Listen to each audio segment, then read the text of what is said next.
বাংলাদেশের শেষ প্রান্তে কক্সবাজার টেকনাফ মেইন ড্রাইভের পাশে রয়েছে এক অপূর্ব সুন্দর সমুদ্র সৈকত, টেকনাফ সমুদ্র সৈকত, যেখানে আজকে আমি আপনাদের নিয়ে যেতে চলেছি।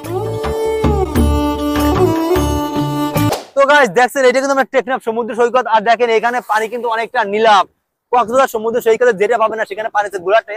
আর আপনি দেখেন এই বঙ্গোপসাগর দিয়ে আপনি যদি 1 ঘন্টা জার্নি করেন তাহলে কিন্তু আপনি চলে যেতে পারবেন সেন্ট মার্টিনে। আর সেন্ট মার্টিন কিন্তু অসম্ভব সুন্দর। আমি আপনাদের আগে একটা ভিডিওতে দেখা যাচ্ছে সেন্ট মার্টিন আসলে কত সুন্দর। তো আপনারা যারা যারা সেন্ট মার্টিন যাইতে চান তারা কিন্তু আপনার টেকনাফ থেকেও সেন্ট মার্টিন যাইতে পারেন। এখান থেকে আপনার শাহপুরী দ্বীপ থেকে ছোট ছোট বোট যায়, কাঠে বোট যায়, সেইটা বোটে করে যাইতে পারেন। অথবা আপনার কিন্তু কক্সবাজার থেকে আপনার সেন্ট মার্টিন যাইতে পারেন। সেখানে কিন্তু আমরা বারোয়ালিয়া বা গ্রিনল্যান্ড অনেক অনেক আপনার যাত্রীবাহী জাহাজ আছে, সেই জাহাজে করে কিন্তু আমরা সেন্ট মার্টিন যাইতেছেন। তো কত সুন্দর এই টেকনাফ বিচটা দেখেন। এইখান থেকে একদম আপনার শাহপুরী দ্বীপ পর্যন্ত বিচ। আর এই শাহপুরী দ্বীপ থেকে আপনার কক্সবাজার পর্যন্ত প্রায় 120 কিলোমিটার কিন্তু আপনার এই যে সি বিচটা, পৃথিবীর সব থেকে লংগেস্ট সি বিচ কিন্তু এইটা। সত্যি মানে সত্যি এই বিচে আসলে অসম্ভব ভালো লাগে। তো এখন কিন্তু আমরা জোয়ার, যার কারণে পানি কিন্তু অনেকটা উপরে চলে আসছে। তো আমরাও চাইলে কিন্তু গোসল করতে পারি, কিন্তু শীত, এই শীতে কোনো মতে গোসল করা যাবে না। আমি ধরে নিচ্ছি যে এই শীতের সিজনে আমি একদিনও গোসল করবো না। দেখি আমার চ্যালেঞ্জটা আমি কভার করতে পারি কিনা, দেখি আমার চ্যালেঞ্জটা আমি পূরণ করতে পারি কিনা। তো সত্যি বলতে অসম্ভব সুন্দর এই বীজটা। তো আপনারা দেখছেন সবাই কিন্তু এই যে গোসল করতেছে। তো আমরা এখন যাবো ওই যে আপনার বোট দেখেন, ওই বোটে যাবো, ওই বোটে উঠে বসবো। আর ওই বোট দিয়ে কিন্তু আপনার যে জেলেরা আছে তারা কিন্তু মাছ ধরে। তো আপনারা দেখছেন এইটা হচ্ছে সাম্পান বোট, দেখছেন। আর এই বোট দিয়ে কিন্তু এই অঞ্চলের জেলেরা তারা কিন্তু মাছ ধরে। আচ্ছা বোটের শেপটা দেখেন, গ্লোই দেখেন কত সুন্দর গ্লোই। আর এই বোটটা মানে এমন ভাবে ডিজাইন করা আছে, এমন ভাবে তৈরি করা হয়েছে, আপনার সমুদ্রের যতই ঢেউ হোক এই বোটটা কিন্তু দোলে না। মানে তারা রোলিং পিচিং করতে থাকে কিন্তু কখনো কিন্তু দোলে না। এইটা হচ্ছে এই বোটের সব থেকে বেশি অ্যাডভান্টেজ, যে সমুদ্রের ঢেউ হবে, এটা সমুদ্রের নেচার। কিন্তু এই বোট কিন্তু সহজে ডুববে না। অন্য বোট যেখানে সহজে ডুবে যায়, এই সাম্পান বোট সেখানে কিন্তু মানে সহজে ডুবে না। আর এজন্যই কিন্তু জেলেরা আপনার বিশেষ করে সমুদ্রে, বঙ্গোপসাগরের মতো বড় বড় সমুদ্রে এই ধরনের সাম্পান বোট ইউজ করে তারা মাছ ধরার জন্য। সত্যি বলতে দেখছেন বোটটা কত সুন্দর, কত সুন্দর করে সাজানো হয়েছে। উপরে কত ফ্ল্যাগ, বাংলাদেশের ফ্ল্যাগ, মানে কয়েকটা বাংলাদেশের ফ্ল্যাগ দিয়ে কিন্তু বোটটা সাজানো হয়েছে। আসলে অসম্ভব সুন্দর। আর এখানে কিন্তু আপনার বিশেষ করে রাতে জেলেরা কিন্তু দিনের থেকে রাতে বেশি মাছ ধরে, কারণ রাতে বেশি মাছ পাওয়া যায়। আর যার কারণে কিন্তু বোটগুলো আপনার দিনে মানে তুলে রাখা হয়েছে, যখন সন্ধ্যা হবে তখন কিন্তু তারা আপনার বোটে করেই কিন্তু তারা ওই যে সমুদ্র দেখছেন ওই সমুদ্রে তারা মাছ ধরবে। তো সত্যি বলতে কি এই টেকনাফ সমুদ্রে আমি যত কবে আসছি মানে তত কবে যেন আমি এই টেকনাফ সমুদ্রের সৈকতে প্রেমে পড়ে গেছি। মানে সমুদ্রের সৈকত এমন একটা জায়গা, এখানে আপনি যতবারই আসেন না কেন আপনার কখনোই মনে হবে না যে আপনি এই জায়গাটা আসবেন না। কারণ এইখানে অসম্ভব সুন্দর বাতাস, অসম্ভব সুন্দর মানে মানে এইখানে আপনি চাইলে কিন্তু এইখানে বসে কিন্তু আপনি সুন্দর করে সানসেটটা দেখতে পারবেন। কিন্তু এখন আপনার শীতকাল, যেহেতু মানে সানসেট দেখার আগেই কিন্তু সূর্য কিন্তু মেঘের আড়ালে লুকিয়ে যায়, সেহেতু কিন্তু আমরা চাইলেও কিন্তু সানসেট দেখতে পাবো না। কিন্তু এইখানে আসলে আপনার মন অবশ্যই ভালো হয়ে যাবে। মানে এত সুন্দর একটা এনভায়রনমেন্ট এইখানে।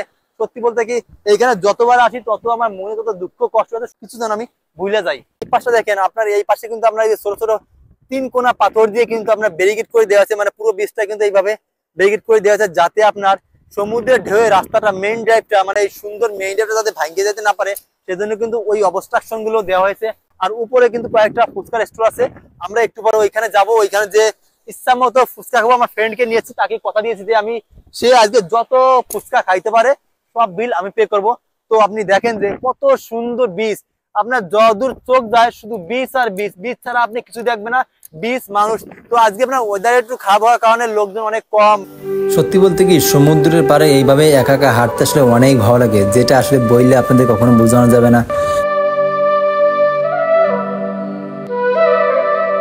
তো গাইস আপনারা দেখেন এটা কচ্ছপ, দেখেন বিশাল বড় কচ্ছপ এখানে আছে। মানে এত বড় কচ্ছপ কিন্তু জেলেরা এখানে মাইরে ফেলা দিচ্ছে। আর সেইটা কিন্তু কাকে এখানে কাকে টুকারে কাছে দেখতেছেন, দেখেন মানে ভীষণ ভীষণ কত বড় দেখছেন, মনে হচ্ছে 20-30 কেজি ওজন, তার বেশি এত বড় কচ্ছপ দেখছেন। আমি আমার লাইভে মনে হয় লাইভলি এত বড় কচ্ছপ কখনো দেখি নাই। তো দেখ, আর এইটা কিন্তু ওই যে দেখেন কাকে কিন্তু মাথার অংশ থেকে কাকে কিন্তু কুইটা কুইটা খাচ্ছিল, পচা মাংস, কচ্ছপের পচা মাংস আপনার কাকে কিন্তু খাইতেছিল। তো কাকগুলো, আমি আসার কারণে কাকগুলো উড়ে গেছে। তো যেহেতু কাকগুলো তাদের খাবার খাচ্ছে, আমি কাককে কখনো ডিস্টার্ব করবো না। কাকরা মানে অবলা প্রাণীরা, অবলা পশু পাখিরা, তারা তাদের খাবার খাক, তারা তাদের ন্যায্য মূল্য পাক, তারা তাদের মানে যে মৌলিক চাহিদা সেটা পূরণ করুক। তো আমরা এখন চলে যাবো সামনের দিকে, ওই দিকে দেখছেন অত দূর ওই যে বুট দেখা যায়, আমরা এখন ওই দিকে হাইটে যাবো। তো গাইস এতক্ষণ কিন্তু আমরা এই বিচে ঘুরছি, এখন আমরা যাবো একটা ফুচকা স্টোরে, সেইখানে যে ইচ্ছা মতো ফুচকা খামো। আর এইটা আমরা এখন মেইন ড্রাইভে উঠে চলে আসলাম, এই মেইন ড্রাইভ দিকে হাইটে হাইটে সুন্দর করে চলে যাবো ফুচকা স্টোর, সেখানে অসাধারণ ফুচকা পাওয়া যায়, অসাধারণ টেস্টি ফুচকা কিন্তু এখানে পাওয়া যায়, সেইগুলো আমরা এখন সেবন করব। এখন আমরা চলে আসলাম সেই ফুচকা স্টলে, এখানে যে বিখ্যাত ফুচকা পাওয়া যায় টেকনাফ বিচের, সেই ফুচকা কিন্তু এখন আমরা খাইতে যাবো। চেয়ার কিন্তু সাজিয়ে রেখে আছে শুধুমাত্র পর্যটকদের জন্য, যে পর্যটক আসবে তারা এখানে বসে রিল্যাক্সে আপনার ফুচকা, কফি, কাঁকড়া ভাজি সবকিছু কিন্তু খাইতে পারবে। তো আমরা এখন এদিকে যাবো। আমরা এখন 2 প্লেট ফুচকা অর্ডার দিচ্ছি, আর এইখানে বৈশা দেখছেন এই সুন্দর ছাতার নিচে বৈশা কিন্তু আমরা ইজিলি ফুচকা খাইতে পারবো। তো অসম্ভব সুন্দর দৃশ্য, সাইডে কিন্তু বীজটা কিন্তু দেখছেন কত সুন্দর দেখা যাচ্ছে। দেখেন এইখান দ্বারা আপনি বীজটা ফিল নিতে পারবেন, প্লাস ফুচকা খাবেন, মানে খুব সুন্দর একটা রোমান্টিক একটা পরিবেশ।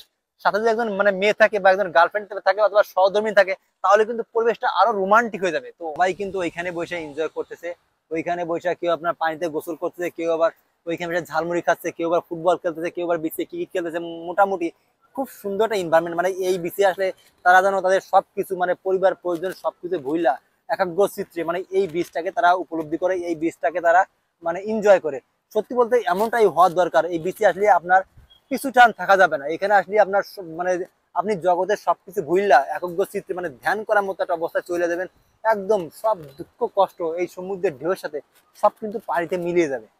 এসেছে সেই সুন্দর 2টা ফুচকা। তো আসলে সত্যি বলতে কি এই সমুদ্র সৈকতে ফুচকা অন্যরকম, এখানে আপনি আসলেই বুঝতে পারবেন, আর খাইলেই বুঝতে পারবেন আসলে সমুদ্র সৈকতে ফুচকা, এই টেকনাফ সমুদ্র সৈকতে ফুচকা আসলে কতটা টেস্টি। ফুচকা অনেক ভালো, দাম হিসেবে ফুচকার স্বাদ, টেস্ট, মান, গুণগত মান সবকিছু ঠিক আছে, একদম পারফেক্ট। দেখেন এনভায়রনমেন্টটা দেখেন, চারপাশে দেখেন দেখছেন মানে কত সুন্দর একটা রোমান্টিক পরিবেশ। শুধুমাত্র একটা গার্লফ্রেন্ডের অভাব, একটা শিবালের অভাব, একটা সাদিয়ার অভাব, আর সাদিয়া নাই বিদায় আমি অসহায় বেকার। তো গাইস এখন কিন্তু আমার সন্ধ্যার সময়, তো এখন কিন্তু লোকজন কিন্তু বেশি বেশি আসা শুরু করছে বিচের দিকে। আর এখন আমরা চলে যাবো, আমরা ওইখান থেকে ফুচকা টুচকা খেয়ে আসছে, এখন আমাদের গন্তব্যের দিকে যাত্রা করতে হবে, তা না হলে কিন্তু সন্ধ্যা দেবে, যেহেতু আপনার এই এলাকাটা ততটা ভালো না। আর আপনার শীতের সিজনে কিন্তু আপনার অল্পতেই কিন্তু আমরা সানসেট কিন্তু হয়ে যাবে একটু পরে। পিছন দেখেন এখন কিন্তু আমরা সানসেট হচ্ছে, দেখছেন সূর্য কিন্তু ওই যে আর কিছুক্ষণ পরে কিন্তু আমরা সানসেট হবে। তো দেখেন অসম্ভব সুন্দর লাগছে, দেখেন সমুদ্র দেখছেন। আর লোকজন কিন্তু আপনার চারিপাশের লোকজন কিন্তু ভয় রেখেছে, তারা কিন্তু এখানে এনজয় করছে, তারা কিন্তু এই জায়গাটাকে উপভোগ করছে। আসলে এই জায়গাটা অনেক সুন্দর, মানে অনেক বেশি এনজয়েবল একটা প্লেস। আপনি চাইলে কিন্তু আপনার এই টেকনাফ বিচে আসতে পারেন।